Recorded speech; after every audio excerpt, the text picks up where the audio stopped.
Muy buenas tardes tengan todos nuestros seguidores, oidores y miradores de la Comuna de la Palabra. Nuevamente, como cada semana hacemos, tenemos una presentación de una charla que sería con un colega que aún no ha llegado por razones de movilidad, que se llama Ricardo Yanuel Fuentes. El título de la charla es el título de su propio libro, Una chispa en la pradera, editado por el Instituto Nacional de Estudios de la Revolución Mexicana, la colonia proletaria Rubén Jaramillo y Florencio, alias El Güero, porque era güero, bueno, blanco, Medrano. Debo decirles que el título del libro, cuando lo comenté con el colega, porque nos conocimos en la presentación de otro libro sobre el tallarín, un personaje extraño en la ciudad de Anenecuilco, bueno, en Anenecuilco, lugar donde hubo nacido el general Emiliano Zapata, del colega Dante Aguilar. Ahí conocí a Ricardo, platicamos y cuando supe el título del libro, me acordé del título de un artículo, un opúsculo muy pequeño del líder chino de la Revolución China, Mao Zedong, así lo pronunciábamos y escribíamos en los años 70, cuyo título es Una chispa puede incendiar la pradera. Además de que tenía otro de que el imperialismo es un tigre de papel. Debo comentar a ustedes que mejor el que yo, que se ha dedicado a estudiar historia y más de estas cuestiones, es importante tener en cuenta un conjunto de condiciones que hicieron posible el origen, el desarrollo y desenlace no solo de la colonia proletaria Rubén Jaramillo en Temisco, Morelos.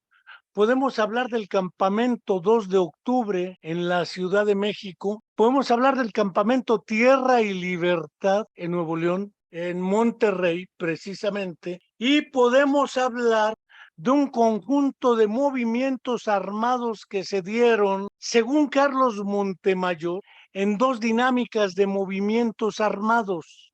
La guerrilla rural, representada muy precisamente en nuestro país por el Partido de los Pobres, fundado por el profesor y comandante Lucio Cabañas en la Sierra de Guerrero, lo que fue su Brigada Campesina de Ajusticiamiento y lo que fue la Asociación Cívica Nacional Revolucionaria, también creada en el estado de Guerrero por el profesor, ambos egresados de la Escuela Normal Rural de Ayotzinapa en Tixla de Guerrero, y también surgieron otros movimientos que vale la pena mencionar, como los famosísimos, pero ultra famosísimos, enloquecidos de Sinaloa, que les decían los extremos, pero realmente eran popularmente conocidos como los enfermos.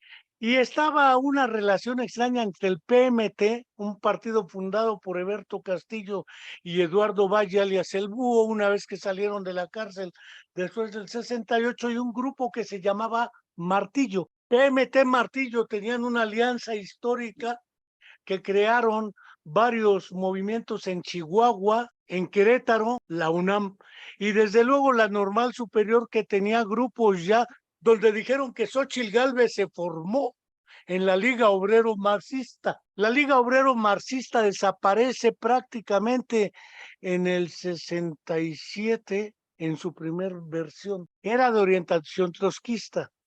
Xóchitl Gálvez nace en el 63, no entiendo cómo le hizo para militar en una institución que desapareció antes de que cumpliera los 6 años. Después se rehizo y desaparece en el 78. Para el 78, Xóchitl Gálvez debe haber tenido 15 años. Pero según han hablado sobrevivientes del trotskismo de aquella época, José Martínez Cruz entre ellos, por ejemplo, y han señalado que no tienen referencia de Xóchitl Gálvez. Y yo viví entre prácticamente 80 y 81 y medio en el Valle del Mezquital, curiosamente en Izmiquilpan, en la región donde nadie compraba gelatinas. Estoy completamente seguro. Vivía en Huichapan, Hidalgo, la tierra de los caciques que gobernaron el estado de Hidalgo, Jorge Rojo Lugo, Humberto Lugo Gil y Adolfo Lugo Verduzco. Entonces conozco la región como para ver si se vendían gelatinas por ahí. Y la normal rural que estaba más cercana era la normal rural no, era en Hidalgo. Ahorita me acuerdo de la escuela normal rural. Ahí estudió Miguel Alonso Raya, entre otros, y el profesor que tuvimos aquí hablando de Emiliano Zapata, también estudió ahí en esa escuela normal rural. Esas surgen mucho antes, la primera en Tiripetío, Michoacán. Pero bueno, ahorita no nos vamos a meter ahí. Ya tenemos con nosotros a un joven que se ve, según mi posición espacial, a la derecha, según la posición de los veedores, a la izquierda. Más a su izquierda está Pepe Revueltas, uno de los militantes de la Liga Comunista Espartaco, que hubiera escrito y publicado en el 62-63 el ensayo de un proletariado sin cabeza, donde decía que el Partido Comunista tenía lo que yo tengo de astrofísico nuclear.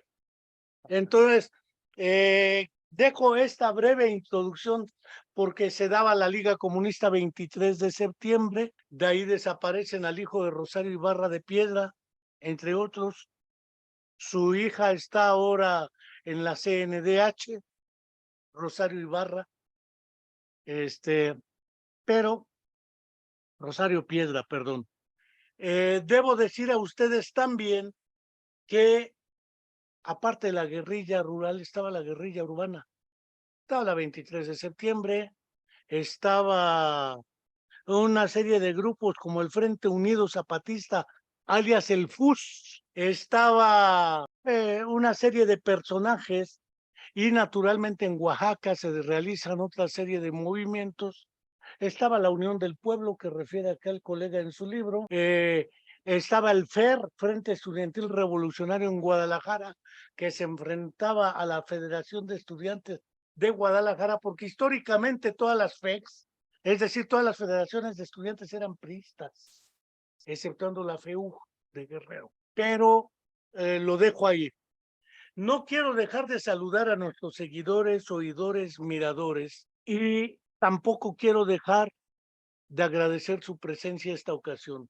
No quiero dejar de recordar, como cada semana hago, que se sigue cumpliendo una semana más, ya se va a cumplir un mes más, ya vamos a pasar más de los 10 años de la desaparición forzada de los 43 jóvenes estudiantes de la Escuela Normal Rural Raúl Isidro Burgos de Ayotzinapa en Tixla de Guerrero, y no tenemos ni la verdad histórica. Sí tenemos la verdad de que la mentira histórica era una mentira. Se dijo que fueron ejecutados, pero no hay evidencia alguna de ello. Háyase lo que hayase dicho y haya sido como haya sido, ni verdad, ni justicia, ni nada. Y parece que Harfush tuvo que ver algo que ver, aunque ahora está muy cerca de la flamante Claudia Sheinbaum. No prejuzgo más. No quiero tampoco dejar de señalar que esa deuda histórica está como la inconclusa de una sinfonía famosísima, creo que de Franz Schubert, conocida como la incompleta o la inconclusa, porque está aparentemente no terminada, como la promesa histórica de la verdad. Y tampoco quiero dejar de enviar un fraterno saludo a Angélica Rodríguez Monroy, mamá de Viridiana Anaída, estudiante de nuestra facultad, desaparecida en contra de su voluntad hace más de 10 años. Estudiante de nuestra universidad, viva la llevaron, viva la esperamos, y Angélica, un fuerte abrazo, seguimos esperando. Decía que el día de hoy tenemos con nosotros a Ricardo Yanuel Fuentes, quien, como lo verán, sumamente joven, se metió en un tema de la década de los 60. Década en, mandé, 60, 70. 60, 70, década en la cual, pues, yo iniciaba mi militancia, creo que en el Partido Comunista Mexicano, dentro de las juventudes comunistas. Era muy joven yo, más joven que ahora. Y debo decir a ustedes que a la vuelta de los años, nos hemos dado cuenta que se dieron eventos, ya mencionábamos la colonia Rubén Jaramillo, ya mencionábamos el frente, lo que era el campamento Tierra y Libertad en Monterrey, el campamento 2 de octubre en la Ciudad de México, otros campamentos que había en Chihuahua que el PMT y Martillo coordinaban, y la época internacional de las rupturas, Concilio Vaticano II con Juan XXIII, que lo menciona muy bien en su trabajo el colega. Aparte de ello, el surgimiento en América Latina a partir de la cumbre de Medellín, Colombia, de lo que algunos dieron en llamar teología de la liberación, posteriormente la iglesia preferencial por los pobres, y el acceso de curas a la guerrilla. Hablo de Camilo Torres Restrepo, uno de los comandantes del Ejército de Liberación Nacional muerto en combate. Hablo de sacerdotes que se acercaron a la izquierda y al marxismo, entre ellos Helder Cámara de Brasil, puedo mencionar, decían el obispo rojo de Cuernavaca, don Sergio Méndez Arceo, Samuel Ruiz García en Chiapas, Arturo Lona Reyes en Veracruz, y Monseñor Oscar Arnulfo Romero en San Salvador, los hermanos Ernesto, Fernando Cardenal y Gaspar García Leviana en el Frente Sandinista de Liberación Nacional. A Monseñor Gerardi lo asesinó el ejército en Guatemala por publicar el libro Guatemala Nunca Más, la denuncia en 4 tomos del papel de la represión masiva a los movimientos de liberación. La presencia de movimientos de liberación en África, pensemos en Argelia, pensemos películas como La Batalla de Argel, pensemos películas como Estado de Sitio, pensemos películas ya más clásicas como La Sal de la Tierra, pensemos películas como Los 4 días de septiembre en Brasil con Acción Libertadora Nacional y el movimiento 13 de noviembre en Brasil. Pensemos el surgimiento del Partido Comunista del Perú con José Carlos Mariátegui y luego que se acerca a través de el comandante Abimael Guzmán, alias el presidente Gonzalo, es a marxismo, leninismo, maoísmo, pensamiento Gonzalo. El presidente decía, es evidente que la dinámica es compleja, pero como no invité al colega para que me escuche, vamos a hablar un poco de las condiciones que favorecieron. Uno, el surgimiento en Morelos de una colonia proletaria Rubén Jaramillo. El nombre es evidente, Rubén Jaramillo es asesinado en el 62 con toda su familia, era de Tlaquiltenango el hombre, Morelos con toda su familia, y Rubén Jaramillo era uno de los que seguían activos.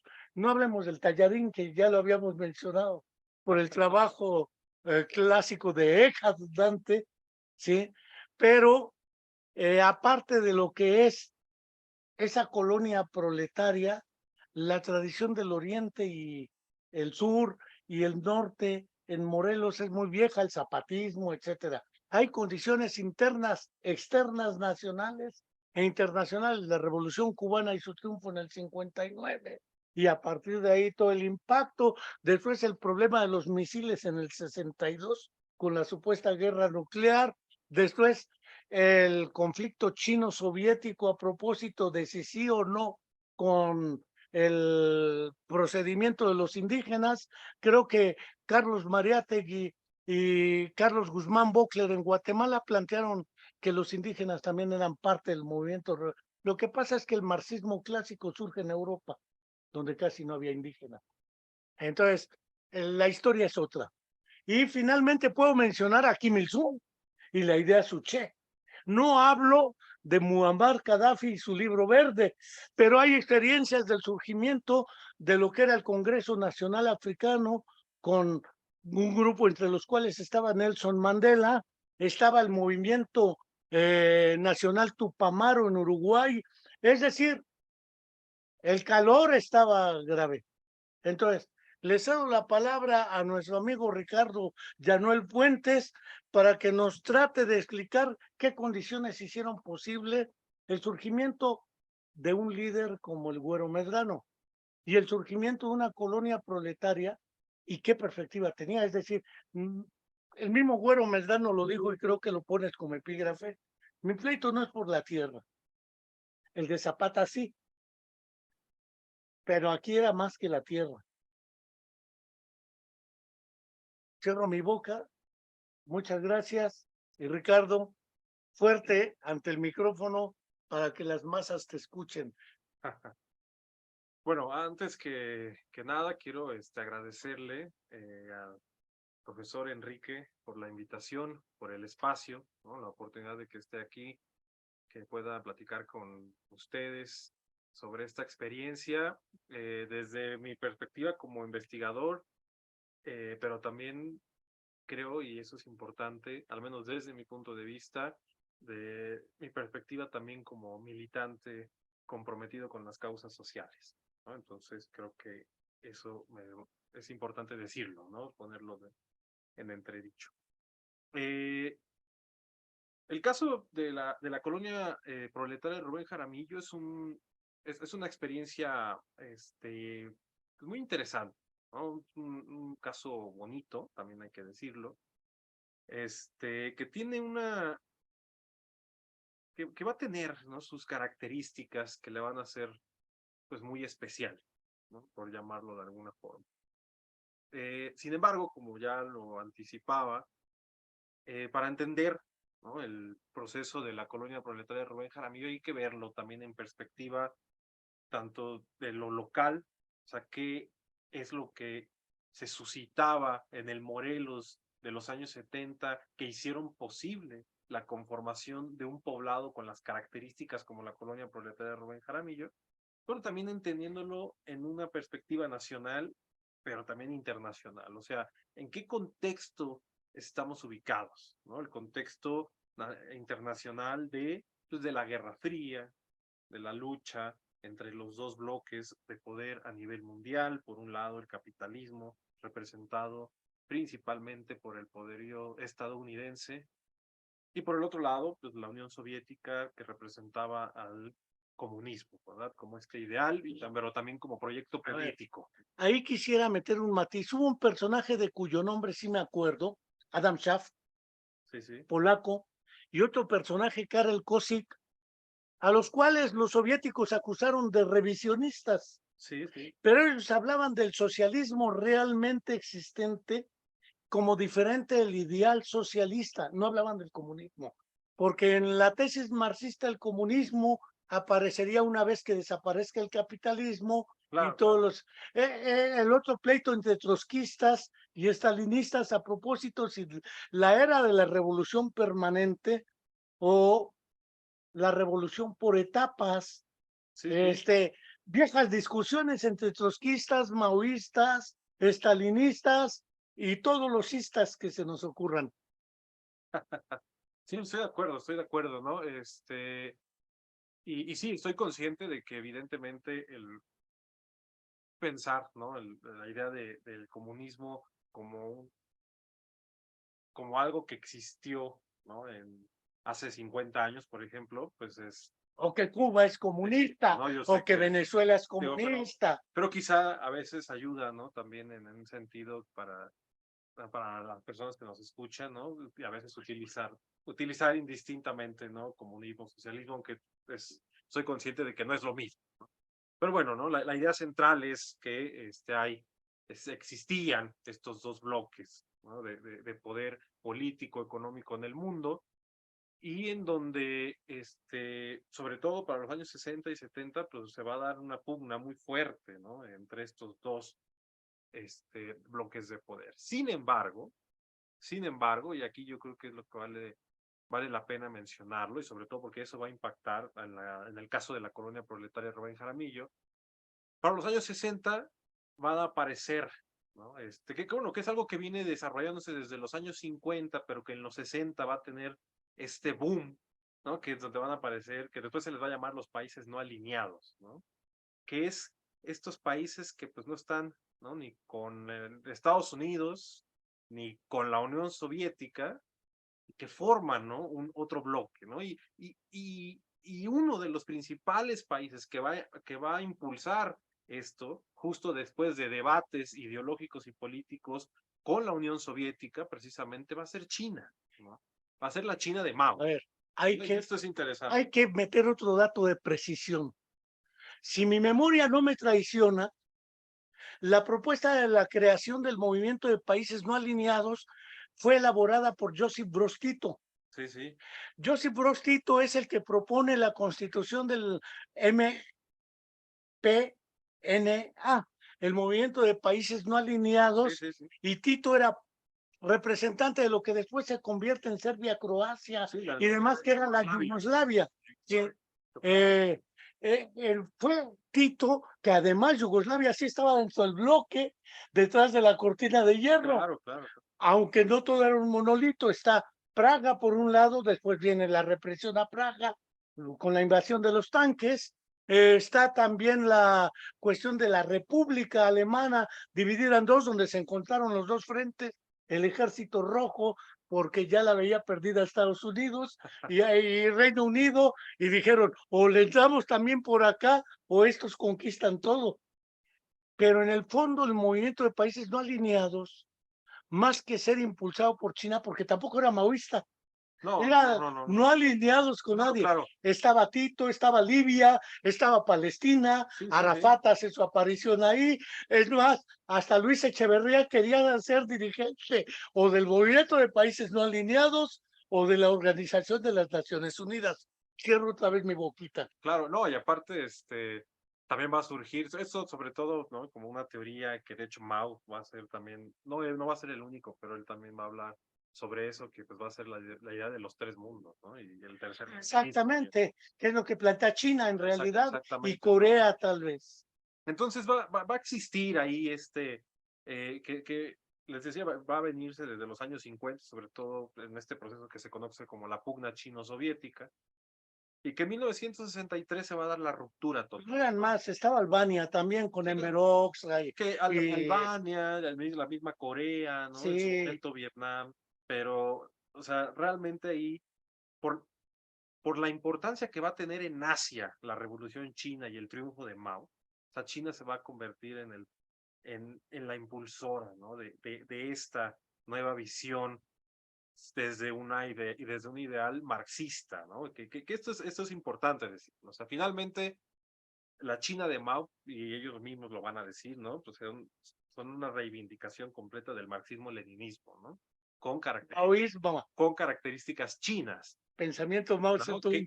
A ellos le llaman pensamiento Mao Zedong, pero que en el mundo, ¿no? Alrededor del mundo, nosotros lo decimos maoísmo, ¿no? Aunque para ellos no es lo mismo. Y tiene sus asegúnes, ¿no? O sea, ahí no quiero entrar en una cuestión semántica. No, porque después viene Vietnam, al cual también decían Ho Chi Minh es maoísta, y Vietnam tiene una tradición más larga. Más largas, ¿no? Es interesante, ¿no? Hay una cierta variación, pero digo, no quiero entrar en esa discusión.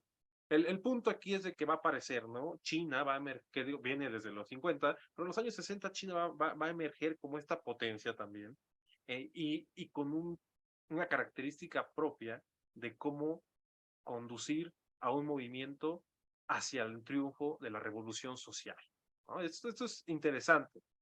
Ahora, ¿en dónde mayormente va a impactar o van a impactar las ideas de Mao? Puede rastrearlos en muchos lados, ¿no? Desde la Alemania, en Francia, ¿no? Francia va a ser uno de los lugares con mayor influencia del maoísmo, ¿no?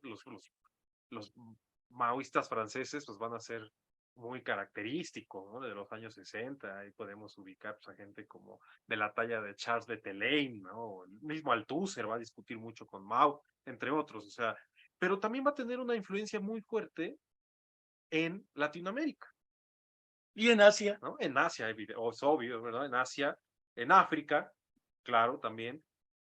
Pero en Latinoamérica va a ser especial porque en Latinoamérica los latinoamericanos van a encontrar mucha cercanía, mucha sintonía con el planteamiento de Mao, ¿no? ¿Por qué? Pues porque Mao hablaba de revolución liderada por campesinos, ¿no? Lo cual va a romper con la idea que se había construido del marxismo clásico y que después los soviéticos lo pusieron como dogma, que es la idea de que la vanguardia de la revolución son los obreros. El campesinado solamente puede apoyar, ¿no?, Si acaso, a los obreros, pero los que son la vanguardia y los que van a dirigir al movimiento revolucionario que va a dar pie a la destrucción del capitalismo y al surgimiento del socialismo y después el comunismo, es la vanguardia obrera, ¿no? Entonces, con Mao, esto se va a contradecir, ¿no? Y Mao va a decir, no, a ver, en países como China, por ejemplo, en donde la mayor parte de la población son campesinos, o sea, donde no hay obreros, o los que hay son muy poquitos, realmente aquí la vanguardia de la revolución van a ser los campesinos.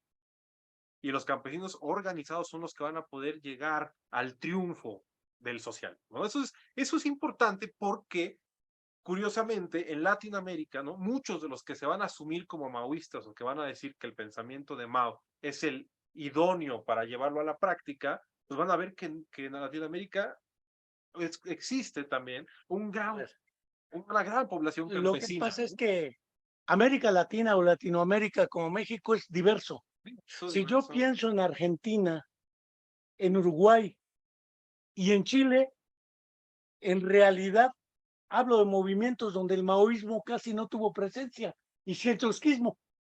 Pero si hablo de lugares como Perú, Bolivia, Guatemala, de México mismo, entonces como que tampoco América Latina es un monolito y Cuba naturalmente era otra que ya venía con el famoso castrismo guevarismo. Ahí lo dejo, pero es complejo porque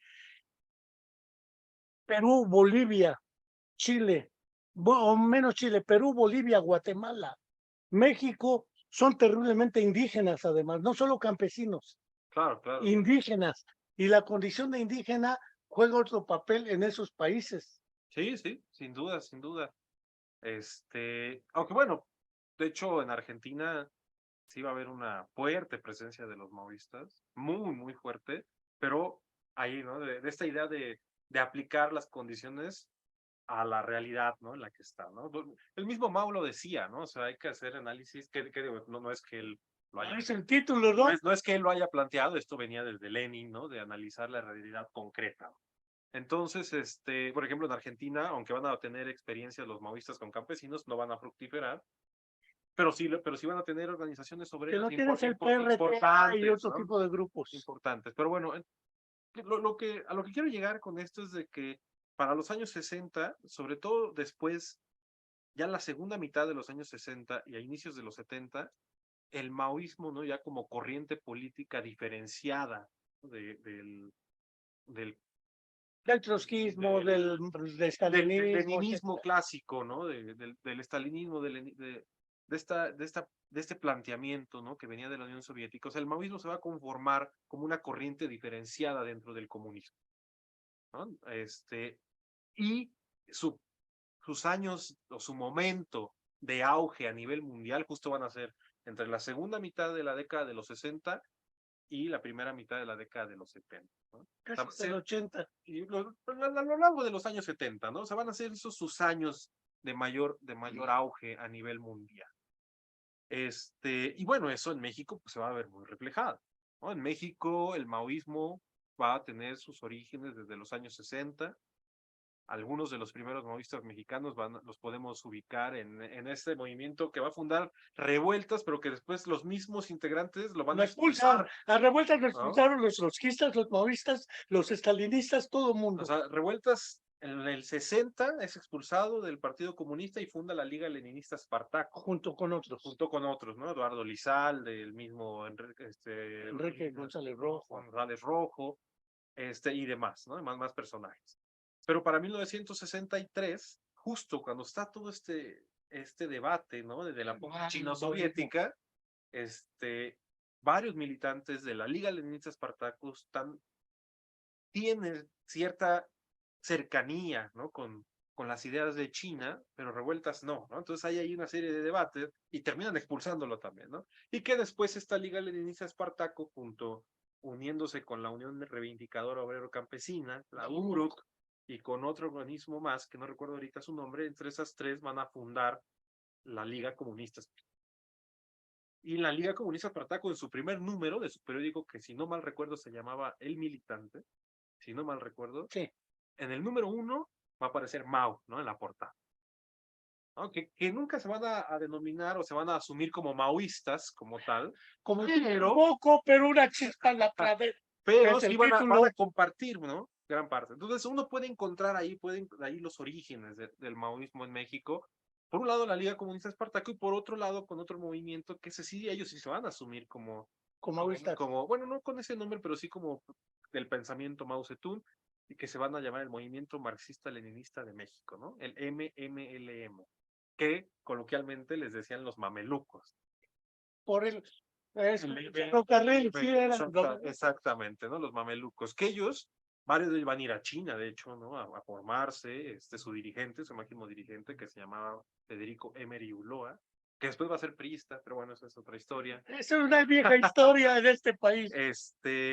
Bueno, ahí también podemos encontrar, ¿no? Los orígenes del maoísmo, los años 60.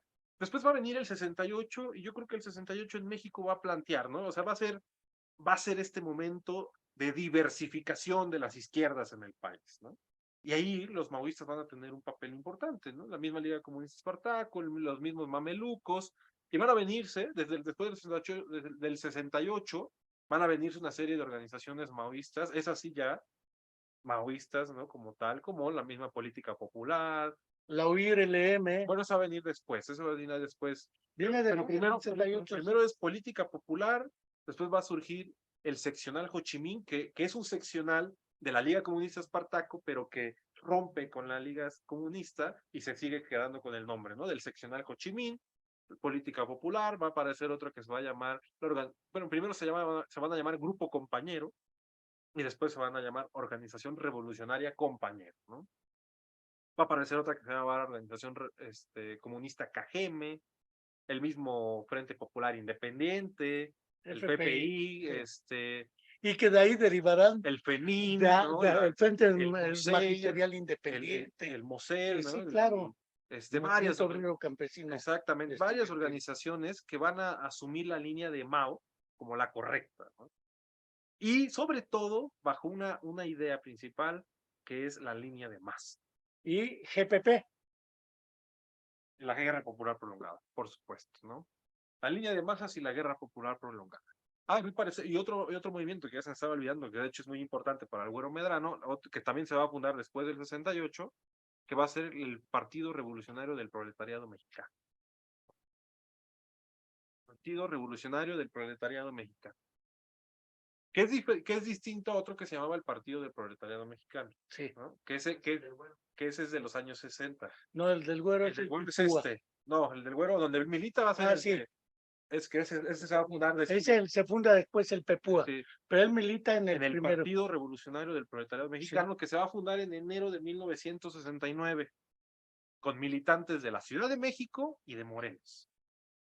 Y de Morelos, la gente que va a formar parte de esta organización van a ser personas que vivían en la colonia Antonio Barba, aquí en Cuernavaca. No, pero además, en Morelos, particularmente en Cibac, se desarrolla un buen polo industrial que da la posibilidad de ir armando el sindicalismo independiente, Yaxa, Nissan, Firestone, etcétera. Claro, que voy para allá, ¿no? Entonces, la cocina, en síntesis. Exactamente. Esta organización del Partido Revolucionario del Proletariado Mexicano, el PRPM, va a mandar a sus militantes a China entre mayo y diciembre del 69. Y entre los personajes que van a ir a China en ese viaje se encontraba el Güero Medrano. Un joven de menos de 27 años. En esa época, él nació el 27 de octubre de 1945.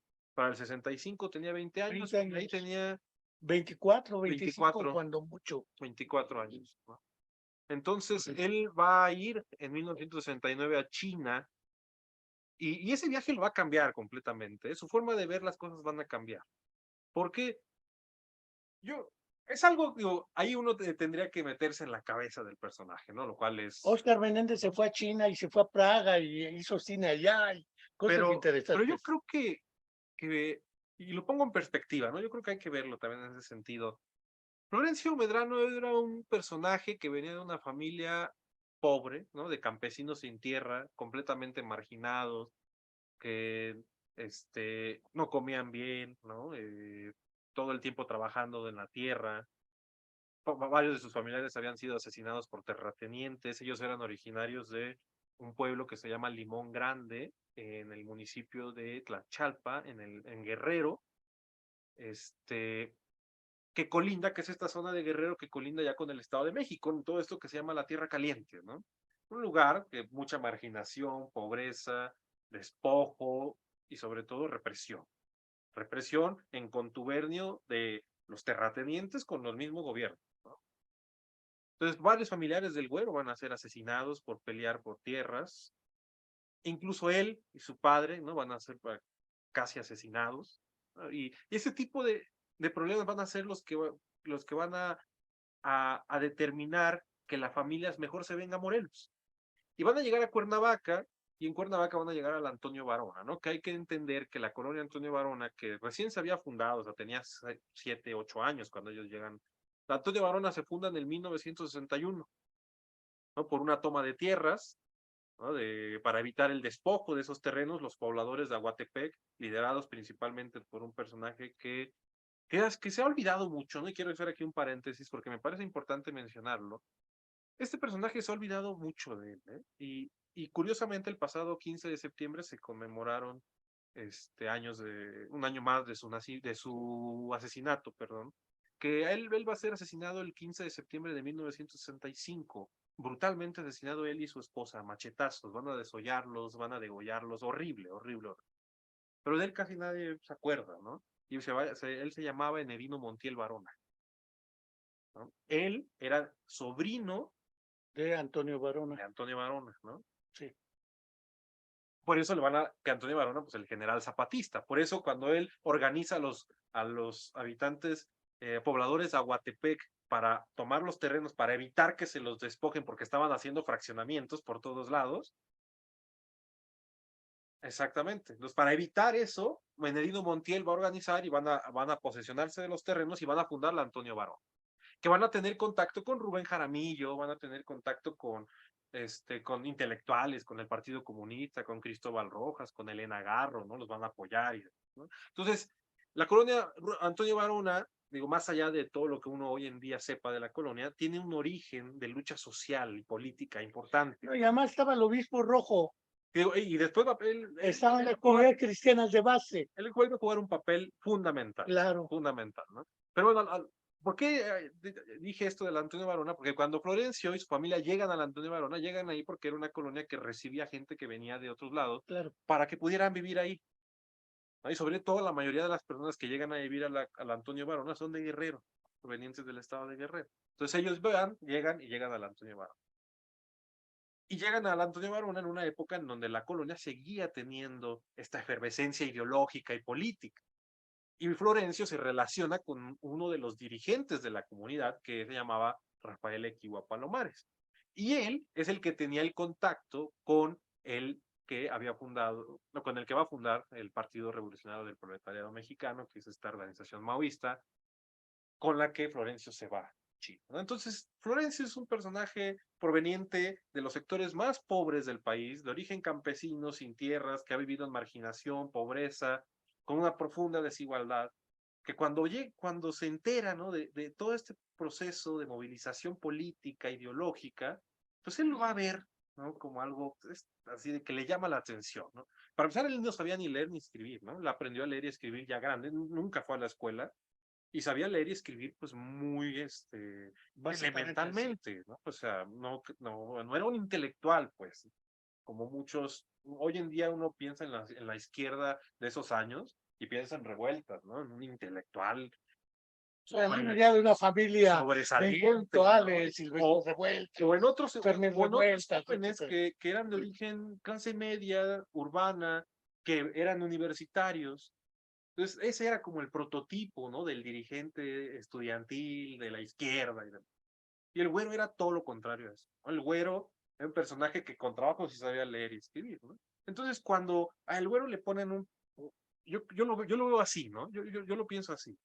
Cuando le ponen un ejemplar de las citas del presidente Mao. Las citas del presidente. Este librito pequeñito, ¿no? En formato de bolsillo, con todas las citas de Mao, ¿no? Este libro rojo.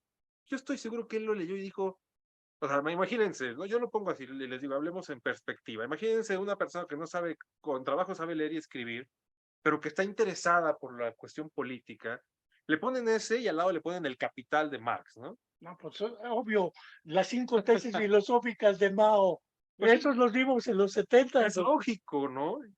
Que le va a llamar la atención eso, ¿no? Y además de que, y esto es importante, ¿no? Y aquí quiero hacer otro paréntesis, y a mí me parece que es muy relevante tenerlo en cuenta, porque también como que a veces, como que se menosprecia el intelecto que tenía Mao, ¿no? Pero yo creo Era que, profesor de yo creo, educación yo básica creo que él, que era una persona muy importante, muy y una inteligente, estratega un militar. estratega. Entonces, uno puede ver en el maoísmo, como teoría política, una profunda pedagogía. Profunda, Era de verdad. Mao. Y eso yo obedece justo a eso, ¿no? De que Mao tenía una formación de profesor. Pues hay una profunda pedagogía. O sea, eso de hablar de los imperialistas son como tigres de papel, uno puede decir, ay, usted escucha, Bocón. sí, ¿no? Qué mamón, ¿no?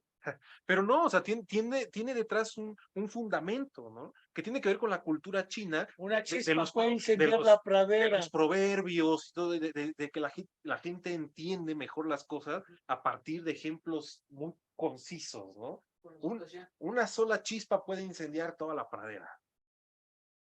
Eso uno lo escucha y dice, ah, pues eso a lo mejor se le ocurre a cualquiera. No, tiene una profundidad histórica eso, ¿no?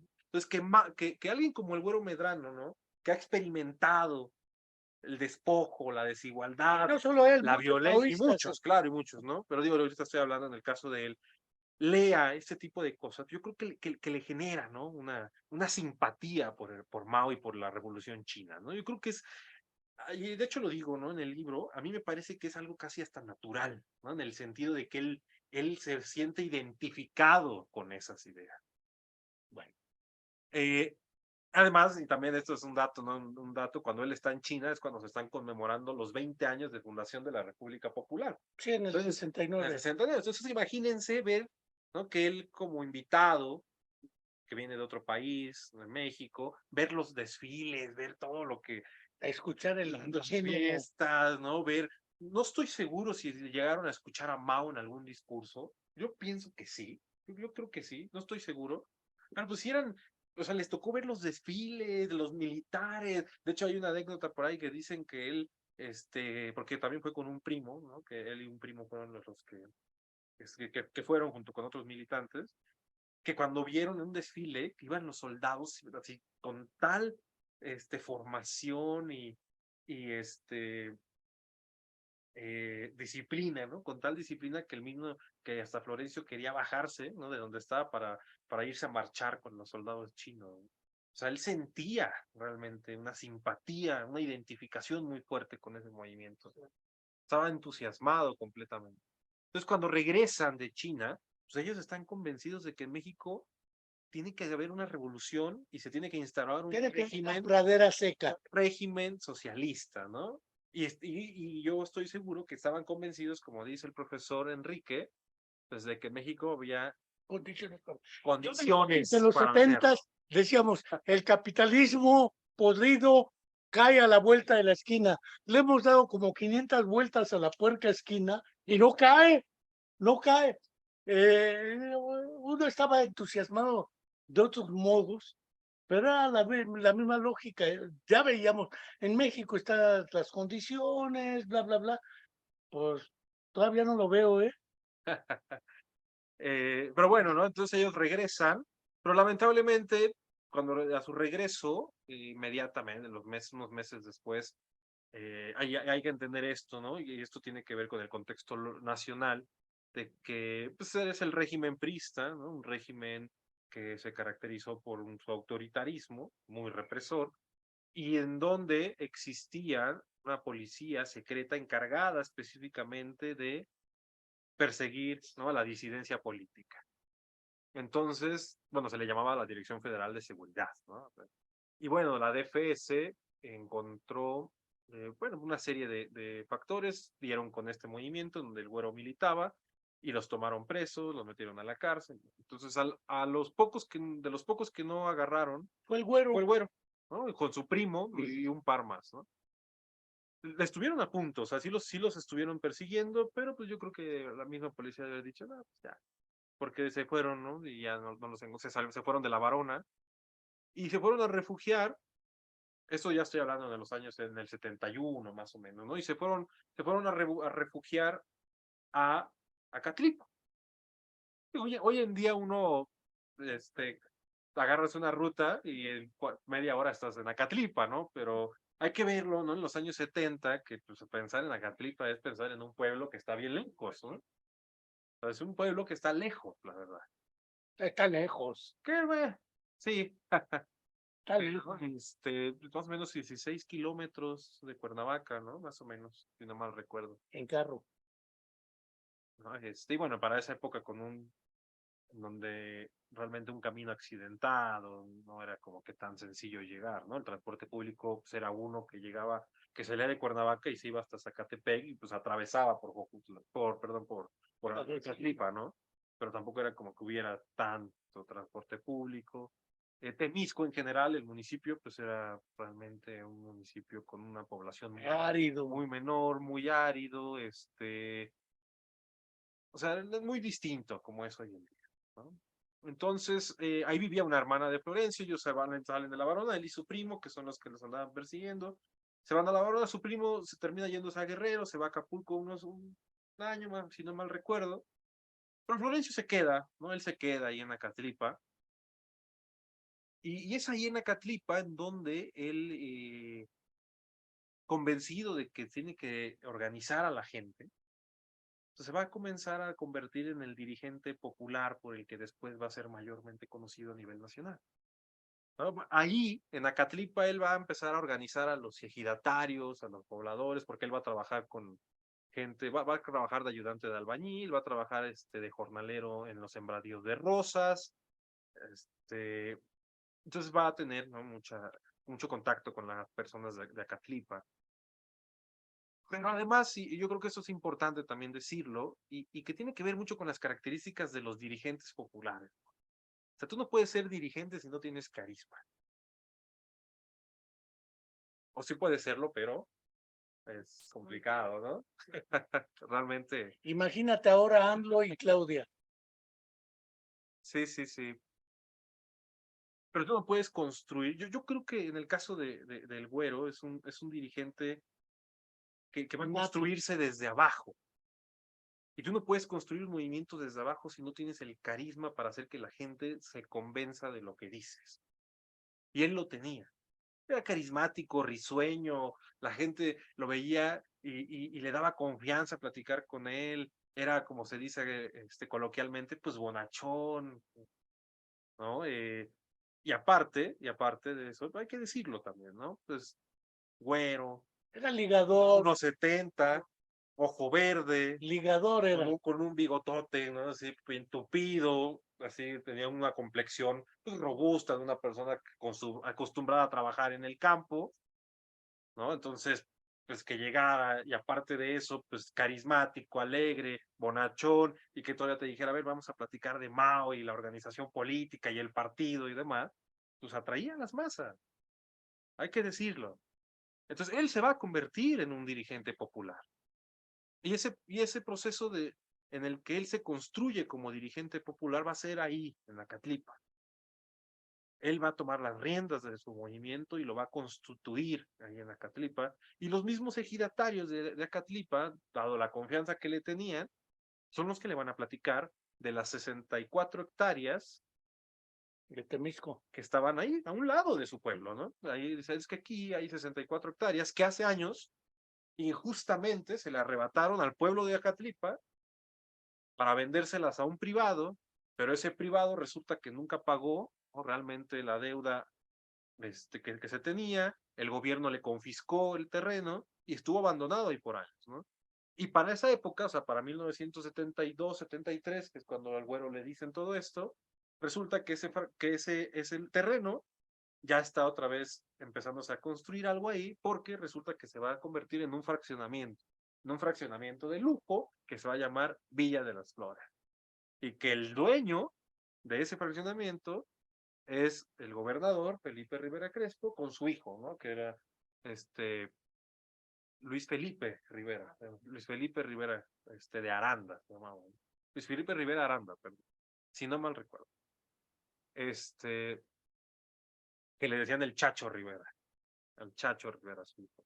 Entonces ellos van a ser los fraccionadores, van a construir o van a empezar a construir este fraccionamiento al que van a llamar Villa de las Flores, que también hay que decirlo, ¿no? Estos fraccionamientos que se están haciendo en esa época, pues están haciéndose con toda la intención para que sean el lugar de descanso de las élites. Exactamente.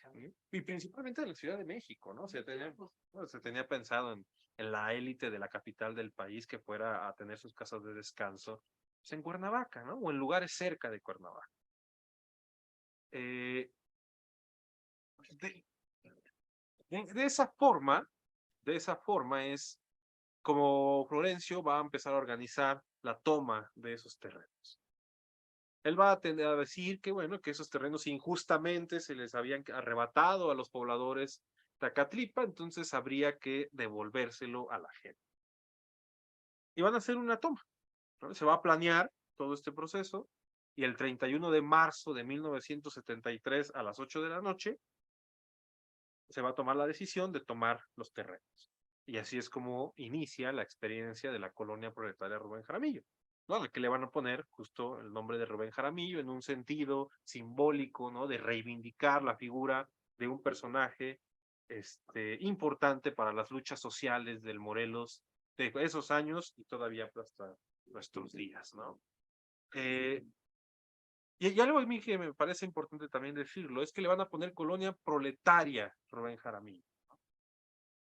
Y aquí vale la pena detenernos. Y es que esta cuestión de proletaria tiene un significado importante, ¿no? Por un lado, evidentemente tiene una connotación ideológica, ¿no? De la cuestión que viene pues, de la ideología marxista, ¿no? Del proletariado, de condiciones del proletario como un sector social en sí, ¿no? Como una clase social.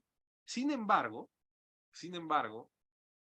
y esto es algo que yo lo digo, ¿no? En parte en el texto, para los maoístas, el ser proletario iba más allá de un sector social en específico.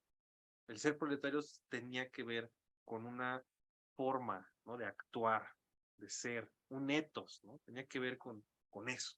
Entonces, el hecho de decir colonia proletaria tiene que ver con un lugar distinto al que había en otros lados, ¿no? O al resto del país. Y por eso se le va a denominar al primer territorio libre de México, ¿no? Esta concepción maoísta de los territorios libres, ¿no? Como bases de apoyo del movimiento revolucionario, pues va a estar ahí presente, ¿no? ¿No? Se va a intentar construir una nueva forma de vida, ¿no? A partir de la autogestión, de la comunidad, del apoyo mutuo, entre otras cosas, ¿no? Esa va a ser la experiencia de la colonia proletaria de Rubén Jaramillo, que va a durar 6 meses, ¿no? Que va a iniciar el 31 de marzo de 1973 y va a culminar el 28 de septiembre de 1973. O sea, estamos a unos días de que se conmemore 50 años de que entra el ejército, toma posesión de la colonia, detienen a gran parte de la dirigencia y se van a quedar ahí por más de 7 años. O sea, la experiencia como tal, esa experiencia comunitaria, ¿no? de la Rubén Jaramillo va a ser nada más 6 meses, ¿no? Después de eso ya es complicado, ¿no? Por lo mismo de que el ejército va a estar ahí durante 7 años. De cualquier modo, tanto el 68 como el parteaguas que a muchos jóvenes les mostró que no era viable una vía democrática electoral pacífica, este tipo de represiones a los movimientos también iba confirmando ideológicamente en muchos dirigentes la necesidad de construir partidos revolucionarios. otras alternativas y naturalmente la represión. Todavía sigue existiendo la colonia Rubén Jaramillo. Existe, todavía No es existe. proletaria, pero dejémoslo ahí. Era una definición ideológica más que económica. Sí, sí. El problema es efectivamente cómo bajo esta lógica se construye un proyecto de medio año como los autogobiernos universitarios. Nos metieron a la policía siempre y acabaron con los autogobiernos. Entonces había gente que decía, hablemos de cogobiernos, pero fuera de esa disputa, también acá se plantea, porque al güero no lo pescan. No, Entonces, eso abre la opción a más adelante el PEPUA. sí, sí, justo. A ver, primero, algunos datos que creo que vale la pena señalar de la experiencia de la Rubén Jaramillo, que tiene que ver con lo que me comentaba el profesor Enrique, de las condiciones, ¿no?, que van a posibilitar una experiencia como esta, ¿no? Y hablando ya particularmente de Morelos, ¿no?, que en parte ya veníamos hablando de los 60, de la experiencia de la colonia Antonio Varona, que va a ser un antecedente, importante de la Rubén Jaramillo, pero también hay que pensar en qué es lo que qué es Morelos en el sentido de la movilización social para los años 70, que en el contexto de la Rubén Jaramillo, pues es que Morelos va a ser uno de los estados o uno de las regiones del país en donde las movilizaciones sociales más importantes que se suscitaron a nivel nacional en Morelos van a estar presentes. O sea, Morelos a inicios de los 70 y a lo largo de la década va a tener movimiento obrero independiente fuertísimo. O sea, va a ser la vanguardia, ¿no?, del movimiento obrero a nivel nacional, va a ser Morelos, del movimiento obrero independiente. Con el caso de la Datsun, Nissan, ¿no?, con JAXA, con Rivetex, ¿verdad? Y en general con otros sindicatos Firestone, de panaderos, sindicato bueno, va a haber una fuerte presencia de electricistas también, se van a construir los sindicatos de la misma universidad, ¿no?, también para los años 70, pero bueno, o sea, principalmente los de la industria automotriz van a ser como que los más combativos, ¿no? JAXA, Nissan, Firestone, ¿no?, también, aunque esa va a ser un poco después, pero principalmente JAXA y Nissan, y la de textiles Rivetex, ¿no? Van a ser como que los tres más combativos. Entonces va a haber un fuerte movimiento obrero para los años 70 en Morelos. Además del movimiento obrero, va a haber un fuerte movimiento campesino que, que pareciera que el movimiento campesino se termina con Rubén Jaramillo, ¿no? Se tiene como esa idea como que, ¿qué pasa después del Jaramillo? Y es que realmente el movimiento campesino sigue muy vivo en Morelos. Los años 60 van a ser de mucha movilización del sector campesino. O sea, Morelos va a ser uno de los bastiones más importantes de la llamada Central Campesina Independiente, ¿no?, de la CCI. O sea, Morelos va a ser importante en la conformación de esta coordinadora campesina, ¿no? Y para los años 70 va a seguir muy activa. En los 70, de hecho, se va a fundar, la CEMPA. bueno, esa va a ser ya al final, pero a inicios de los 70 va a haber un rompimiento dentro de la CCI, entre Humberto Garzón y el otro dirigente que ahorita no recuerdo su nombre, que va a fundar el CAM, ¿no?, el Consejo Agrario Mexicano. Mexicano, y que en Morelos va a tener su bastión más importante con los cañeros de Zacatepec. Entonces es importante también en ese sentido hablar que en Morelos va a haber movimiento obrero organizado muy combativo, movimientos campesinos muy combativos, movimientos indígenas también, ¿no? O sea, el antecedente de lo que va a ser que lo que hoy en día es lo del, ¿cómo se llama? Seguro tú te recuerdas el nombre de los pueblos, ¿no? ¿Cómo se llama esta organización? Primero estaba la Coordinadora Nacional de Pueblos Indígenas, la CEMPI, que era una réplica de la CEMPA.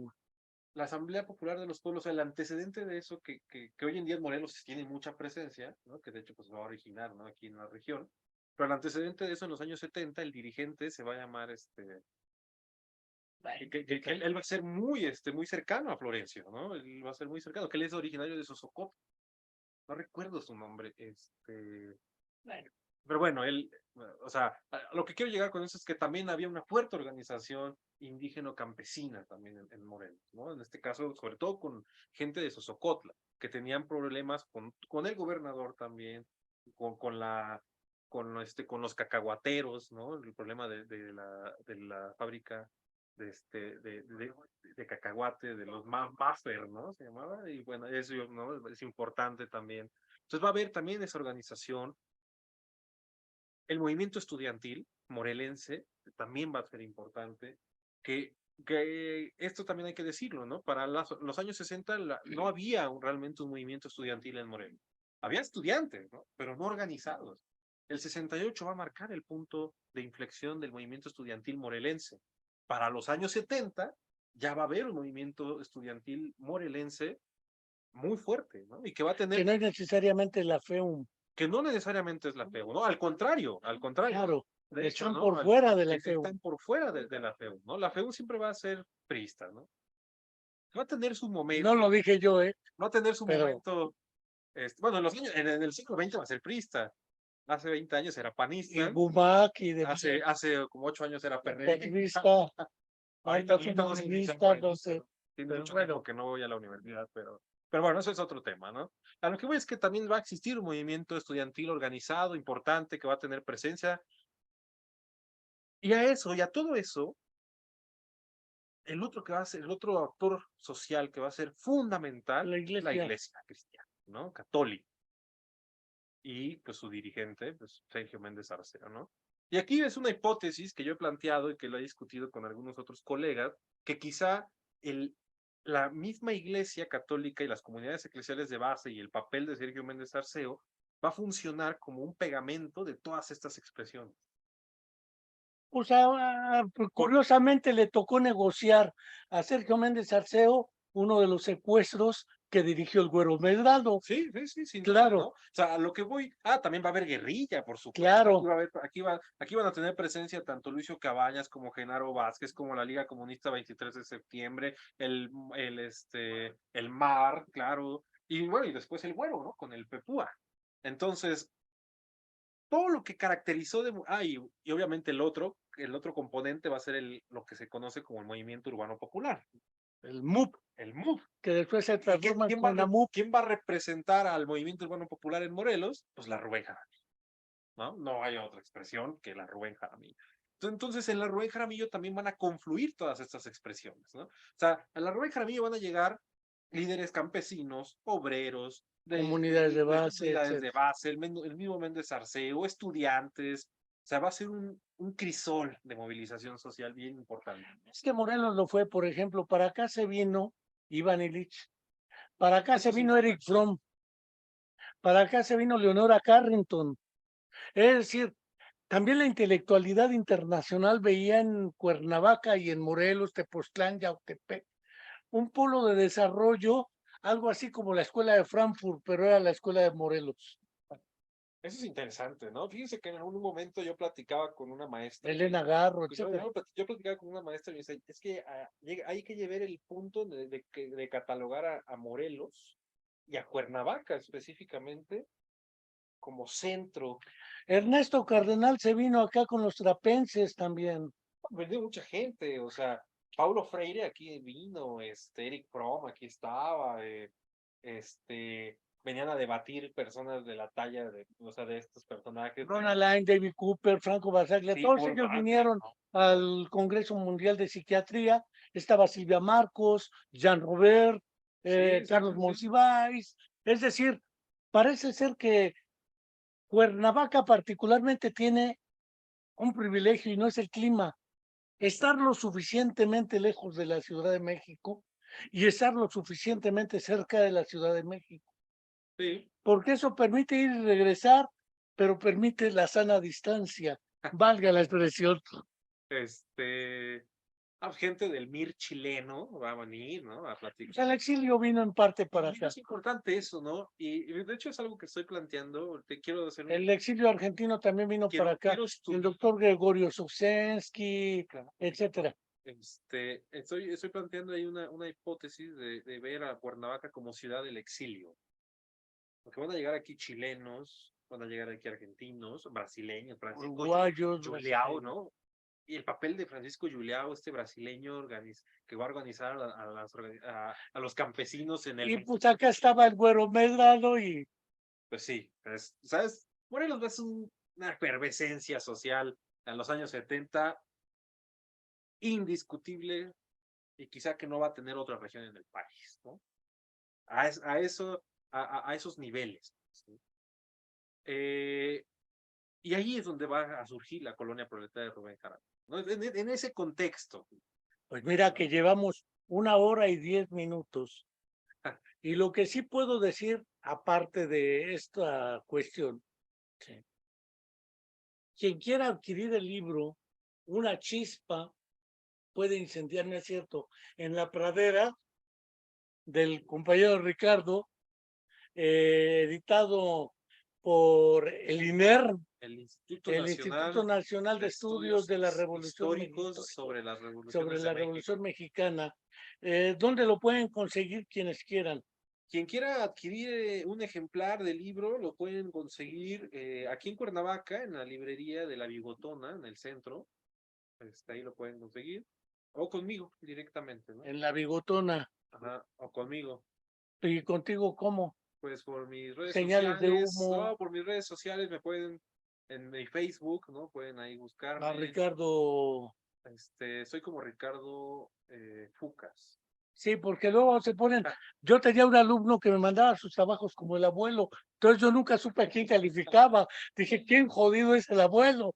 Sí, No, entonces, otra alternativa es de que, pues también en La Bigotona. en La Bigotona, ¿no?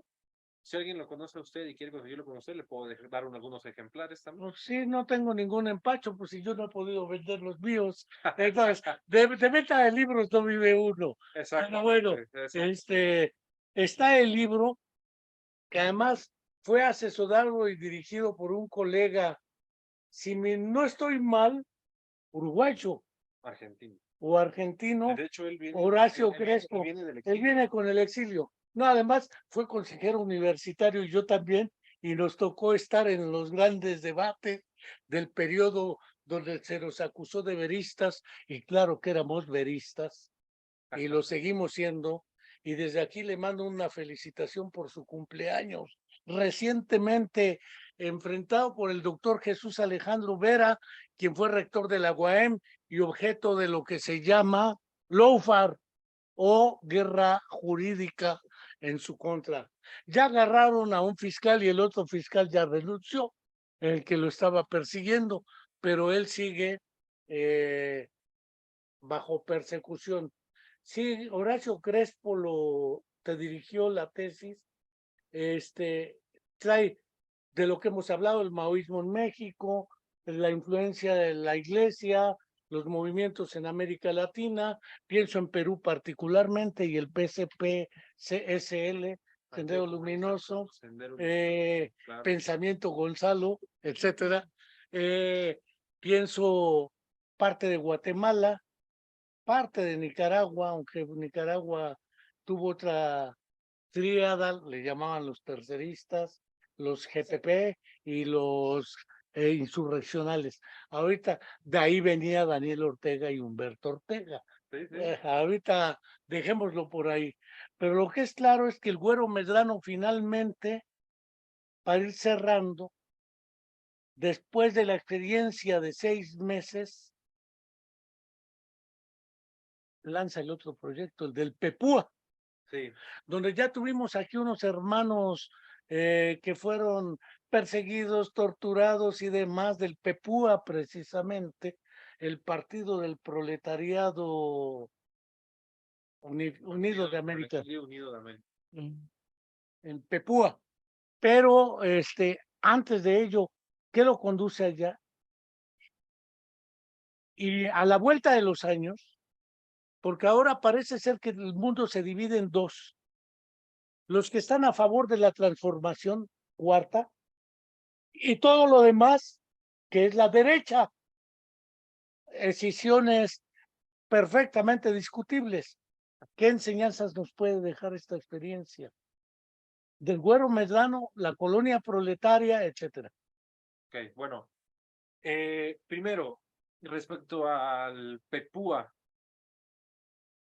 algo que yo planteo en el texto, que lo digo y que creo, ¿no? En esa idea es de que en el Güero siempre estuvo presente, ¿no? En su horizonte político la conformación de un proyecto insurreccional, o sea, de constituir un movimiento armado.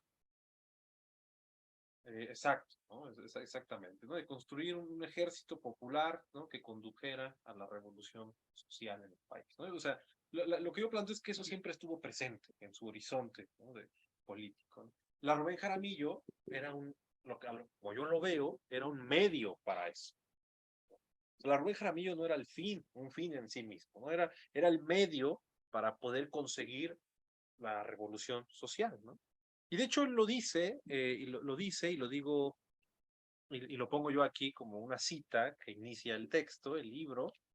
El Güero Medrano decía, aquí no luchamos por un lote de 200 metros, sino por un lote más grande que se llama México.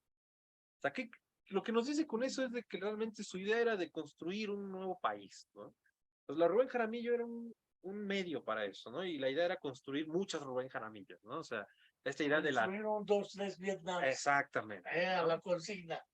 Entonces, cuando se da el 28 de septiembre que entra el ejército de la Rubén Jaramillo, porque se descubre que la Rubén, y bueno, y el Güero y la gente que con quien estaba, tenían contacto con Lucio Cabañas, cuando se descubre esto, pues bueno, se da ahí toda una serie de detenciones, el Güero entra al ejército y el Güero escapa. Entonces, ahorita se los estoy resumiendo de más detalle, lo pueden ver.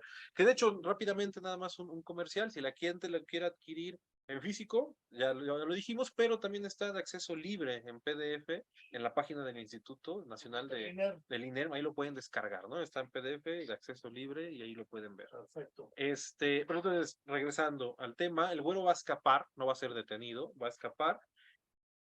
Eso les digo en septiembre y va a estar a Salto de Mata, ¿no? A partir de ahí va a estar a Salto de Mata hasta la fecha de su muerte, ¿no? Que va a ser en 1973. Para 1974, meses después de la ocupación militar de la Rubén Jaramillo, ya en el 74, él va a fundar el Partido Proletario Unido de América, ¿no? Que va a ser ya la guerrilla como tal que él va a comandar y que van a tener presencia en Morelos, en la Ciudad de México, en Puebla, en Guerrero, y para al final de los años, Michoacán. en Michoacán también, Oaxaca. pero al final de los años, sobre todo en Oaxaca. Se van a subir a la Chinantla oaxaqueña, y ahí en la Sierra Chinanteca es donde van a tratar de organizar a los campesinos. Lamentablemente, y lo digo yo al final del libro, pues pareciera que esa chispa que iba a encender la pradera pues fue perdiendo fuerza. Es como dijeron acá que el filo del machete zapatista fue abollado. Que se le perdió el filo al machete, ¿no? Algo así, terminó aislado, en parte también por una serie de embates del mismo gobierno, pues lo estaba persiguiendo, detuvieron a gente aquí en Morelos, a un cuadro muy importante del partido en la Ciudad de México, en Puebla, y todos sabemos que los que estaban en ese tipo de movimientos cuando eran detenidos, pues eran torturados, ¿no? Entonces, a mucha gente muy cercana a Florencia los van a detener. Entonces él va a terminar ya para 1979 muy aislado, ¿no? Es la idea que yo planteo, va a terminar muy aislado y por una serie ahí de circunstancias va en un tiroteo, él va a terminar herido y una herida de bala que no va a poder ser curada y va a terminar muriendo, ¿no? El 26 de marzo de 1979. Pues va a ser una experiencia, la del Pepúa, también bien interesante, que en parte lo relato ahí, digo, no tiene que ver con la idea de la Rubén Jaramillo, digo, evidentemente hay una conexión histórica, ¿no? Y todo. Es muy importante decirlo.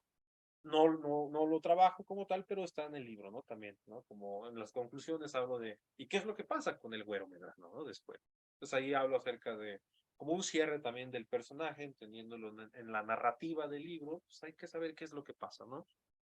Y ahora, ¿qué pasa? ¿Qué es lo que va a venirse después? Y de hecho también lo digo ahí en el texto, ¿no? Y esta es como una reflexión que vale la pena señalar. Y es que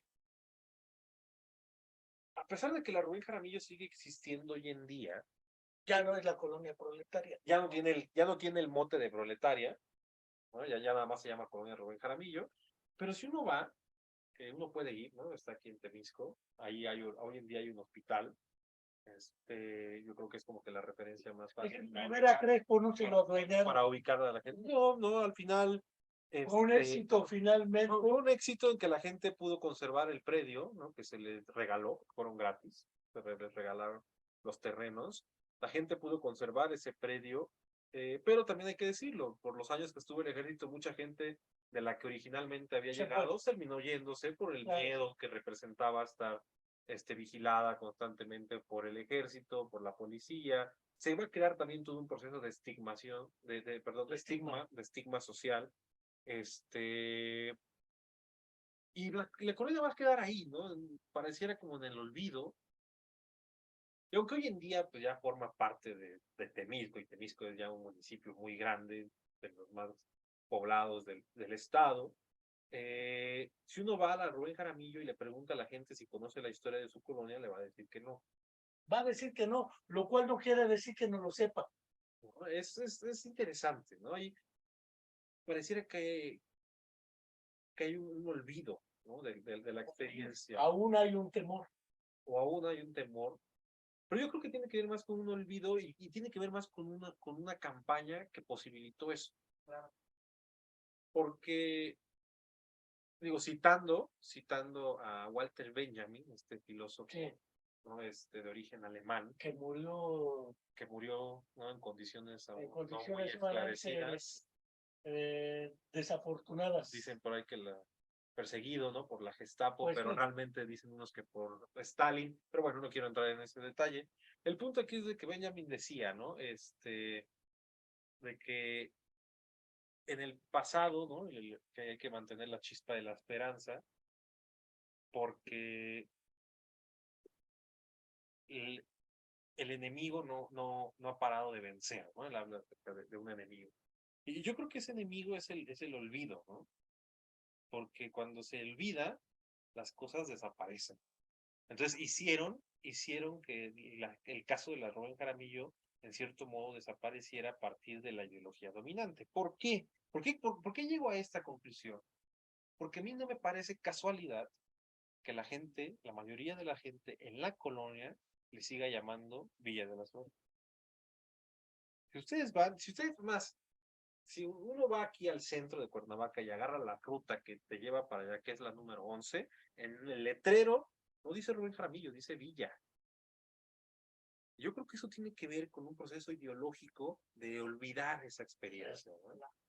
Voy a otra hipótesis muy freudiana.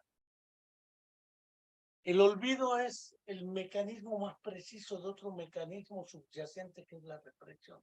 Claro, sí es cierto. Consciente o no de la represión psicológica que uno para proteger la integridad. Hablo de mecanismos de defensa. Hablo como psicólogo, indudablemente. Pero no tengo duda que entre el olvido, la represión y el temor, porque todavía en la actualidad hay gente que en otras circunstancias y en otras regiones siguen negando hechos que más barato psicológicamente sale olvidarlos. Claro, y ahí uno entra con... Y hay gente que utiliza el lenguaje discursivo o el discurso del otro como protección, no como preferencia. Si yo hablo bien de cierto el fascismo, por ejemplo, en un orden fascista te aseguro que me estoy protegiendo, esté o no de acuerdo con él. No tengo duda de que es parte también de la lucha ideológica hoy, la famosa disputa por los libros de texto, de que si hablar de estos temas es querer generar en los niños ideas comunistas, pues la realidad es que no necesariamente, sino que el punto está en, sigue una lucha ideológica. La lucha ideológica se da siempre, ¿no? Y los mecanismos psicológicos de afrontamiento implican miedo, ira, represión, conducen inexorablemente al olvido. Sí. No, ahí tiene que ver, ¿no? El problema de la memoria, ¿no? Y qué es lo que la memoria realmente recuerda en muchos casos, ¿no? Entonces yo creo que un libro como este, lo voy a... Nos devuelve la memoria. Exacto, ¿no? Sí. Esta cosa. Exactamente, ¿no? Sí. Entonces, es una experiencia que vale la pena retomar, que hay que leer, y que para un momento como en el que estamos viviendo actualmente, la enseñanza es muy grande, porque nos da cuenta de que cuando la gente se organiza, puede convertirse en una fuerza contestataria de grandes proporciones, ¿no? Quizá valga la pena también recuperar la idea de que no siempre se trata de ser reflejo condicionados o respondientes. Es decir, porque si somos respondientes tenemos que esperar a que nos den el madrazo para contestar. ¿Sí? Claro. Yo creo que hay que ir más allá del espíritu contestatario. Más allá de eso, sí, por supuesto. Ahora, otra cosa, ¿no? Y que tiene que ver con lo que decía, ¿no? Yo me considero yo simpatizo en cierto modo actualmente con la llamada 4T, ¿no? Tengo mis diferencias, evidentemente, no comparto todo, hay muchas cosas que creo que lo están haciendo mal. Antes, ¿no? Hay cosas que siento que no lo están haciendo bien, pero en términos generales tengo una simpatía por el diagnóstico que se hizo, ¿no? Y el diagnóstico que hicieron, y que en este caso podríamos decir que lo hizo AMLO, ¿no? Creo que me pareció muy acertado, ¿no? Y es que, sobre todo por la cuestión de criticar al neoliberalismo. Creo que en ese sentido ese diagnóstico es muy preciso, ¿no? ¿Y por qué traigo esto a colación, no? No es porque esté promocionando eso, sino porque creo que evidentemente el neoliberalismo trajo consigo muchos cambios muy nocivos para la sociedad en el mundo y sobre todo en este caso para México, de fomentar una profunda individualidad, ¿no? El individuo, ¿no? Exactamente. Entonces, contrarrestar, ¿no? Ese individualismo a través de la organización social, ¿no? Y de la solidaridad, de la cuestión del bien común, ¿no? De la cooperatividad, me parece a mí muy importante, ¿no? Entonces, una experiencia como el de la Rubén Jaramillo y volver a eso, funciona, ¿no? Creo yo, para impulsar, ¿no? Estos ejercicios y dejar atrás la idea del individuo, ¿no? Como el eje rector de una forma de ver el mundo, ¿no? Y en ese sentido, ¿no? En ese sentido, por eso creo yo que reflexionar sobre estas experiencias ayudan, viéndolas desde el presente, ¿no? Porque yo siempre he dicho que los historiadores escribimos desde nuestro presente, ¿no? Y entonces traerlo, ¿no? A colación para hoy en día, desde un diagnóstico de entender que el neoliberalismo trajo consigo problemas muy fuertes, hay que apoyar, ¿no? Por lo tanto, yo creo que experiencias que fomenten la solidaridad, la cooperatividad y expresiones de organización social. Bueno, yo no puedo dejar de agradecerte el tiempo, la experiencia, las dificultades de grabación con el movimiento, la cara y la voz y esas cosas. Se me complicaron hoy, pero seguimos en esto. Muchas Claro, gracias yo estoy, y esperemos otra ocasión. claro que sí, reitero el agradecimiento por la invitación y yo estoy con toda la disposición de poder venir nuevamente y discutir sobre otros temas, ¿no? En un espacio como este que me parece fundamental, ¿no? Pues muchas gracias, hasta la próxima y sigo reiterando la invitación a suscribirse a nuestro canal gratuito de YouTube, La Comuna de la Palabra.